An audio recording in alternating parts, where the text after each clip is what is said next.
everyone, I'm Marissa Sarback. Welcome to The Buzz, Newsday's weekly series covering the hottest trends in music, movies, TV, and more. When you think of Christmas, you think of Santa Claus, presents under the tree, and of course, Christmas music. Joining us on the show today, the queen of Christmas herself and the voice behind the iconic song, Christmas Baby Please Come Home, Miss Darlene Love. Darlene, first of all, thank you so much for joining us today. It's my pleasure. I'm usually on the road, so at least I'm sitting down and talking to everybody. I know you've been so busy this holiday season, so we really appreciate it. I have to tell you, first of all, that song just puts me in the holiday spirit like nothing else, and I know it's played nonstop during the holiday season. Everybody knows it. So many artists have covered it. When you recorded it back in the 60s, did you ever think in 2020 it would still be such a classic? No way, because number one, it was a brand new song. And nobody has really did brand new Christmas songs. You just sing all the old ones and that'll just have to do. But when Phil Spector came up with this one, it's like, are y'all sure?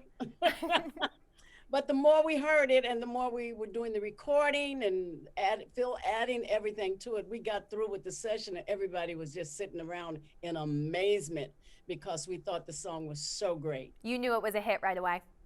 I knew it, but I didn't think that it was going to catch on. You know, Christmas songs take a long time to catch on. But when we put this one out, John Kennedy had just been assassinated.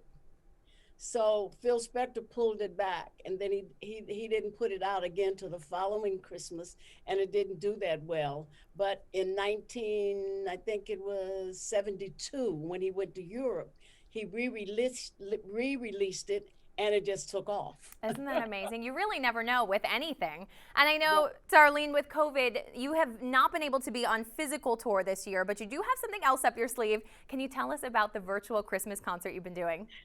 Lord, that was a good one because no audience is so hard. I know I can speak for most entertainers. Our audiences gives us energy. And to sing and not to hear anything after you get through singing, I had to tape a few songs again because I'm like, what happened? Are we done? Like, okay. But other than that, we had to be careful. We had to follow all the rules.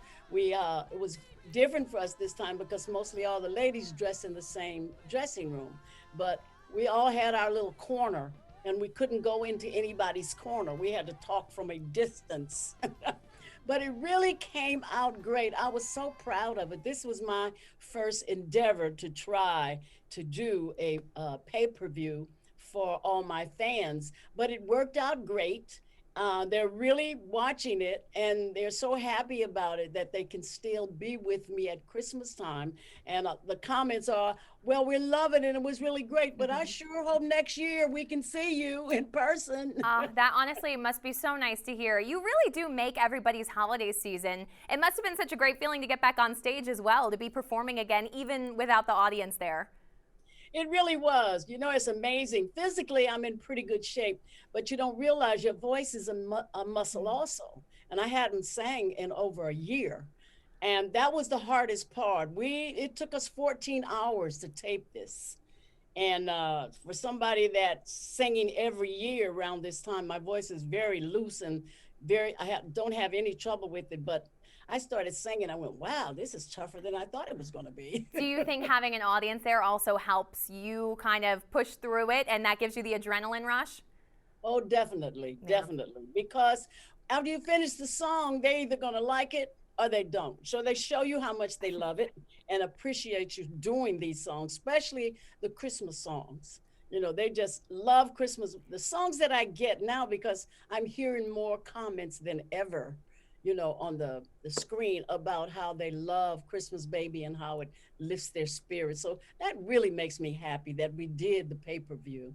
Yeah, it does. Every year, it just keeps coming back better and better. Everybody loves it.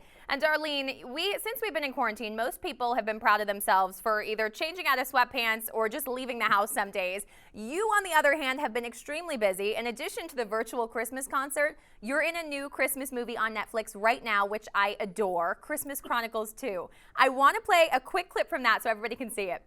Okay. You need a spirit of Christmas. The spirit of Christmas. Tell it, Santa. Yeah, the spirit of Christmas never goes away. The spirit of Christmas. The spirit of Christmas. The spirit of Christmas. Gonna save the day. Gonna save the day.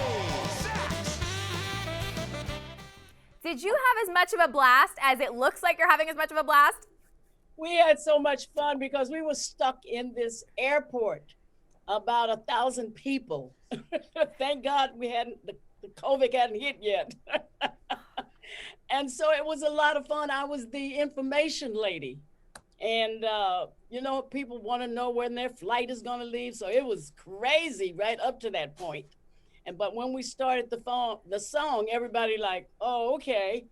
Okay, you're going to lift us up. You lift our spirits, because it was 5 feet of snow outside. So, and nobody was going nowhere. Where did you shoot this, and how long did it take to do the whole number? We were in Canada, and it took 2 weeks just for that part of the movie for me. You know, you think you're going to be, you see the scene and you see the song and everything. How could this take more than, 2 or 3 days? Yeah, right. 2 weeks. Wow. What was it like to work with Kurt Russell and Goldie Hawn and the whole team on that? Everybody was so spirit-filled. The song that Stevie Van Zandt wrote for the movie was The Spirit of Christmas. And just the title alone for this time of the year, it was perfect. The Spirit of Christmas. And that's what Santa kept saying.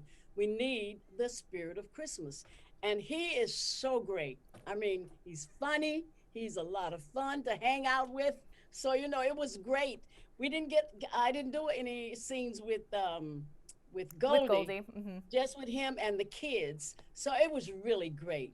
Well, everybody seemed like they were having an absolute blast with it. So I hope that everybody does get a chance to watch it on Christmas Day or whenever, because it really is just a great movie. Darlene, I know you've been busy right now, but do you have anything planned for 2021? Have you thought about that yet? Trying to. It's a few, as they say, few sticks in the fire. But with the COVID, you never know if you're going to, when you're going to, or whatever. But I'm physically staying fit, because I know eventually we will be back out there. So I'm trying to finish a gospel album. I'm trying to finish, and with the pay-per-view, it took a lot of my energy, so it took a while for me to come down. But I'm so excited about going into the new year and hoping that this disease is gone. And, at least by summertime, we'll all be able to get back out there again, because no one really wants to go into a room of 2,000 or 3,000 people all closed in, without this disease being taken care of. Darlene, you've recorded with so many acclaimed artists in the past. You have so many songs, I couldn't even count them. Who has been your favorite to work with so far? Well, you know what? I worked with people that I never dreamed I'd work with, namely Elvis Presley. Yeah. I never thought in my wildest imagination that I'd ever have a chance to work with him. And the great thing, I think, that I loved working with Elvis, he loves gospel music. And I came from a gospel background. So he would go get his guitar while we were filming. And he'd say, do you know this song? Do you know this song? So we were busy somewhere singing, where they always had to look for us when it was time to shoot. So that was very, very special for me, especially that we had something in common together. Yeah, it's nice to have those memories to hold on to nowadays. Yes, it really is. If you could pick one artist from today's music scene, anybody in the young, new, and up-and-coming generation, who would you pick to work with? Adele, I love her. I think Adele's voice is one of those kind of voices that you don't expect people to grab hold to. They love her voice, but they want to hear something else. And I thank God that there is room for all of us out there in our business. And her voice is so wonderful and stern and full of vigor and full of spirit, that I just love her. I'm going to work with her one day too, before this is all over. I believe it. I know. You are a busy lady and you get so much done. Darlene, thank you so much for keeping us all entertained during the holidays, and honestly, especially this year when people could really use an extra reason to smile. Thank you so much for joining us today. Thank you for having me. God bless, and please be safe. Yes, you too, and to everybody out there. Thank you so much for your time. All righty. Bye-bye. To learn more about Darlene Love and to see other episodes of The Buzz, go to newsday.com/thebuzz. If you're looking for something to watch at home with the family, Christmas Chronicles 2 is available on Netflix right now. And Darlene's virtual Christmas concert is streaming until Christmas Day. Tickets for that are available on sonyhall.com. Till next time, I'm Marissa Sarback. Happy holidays, and we will see you in the new year.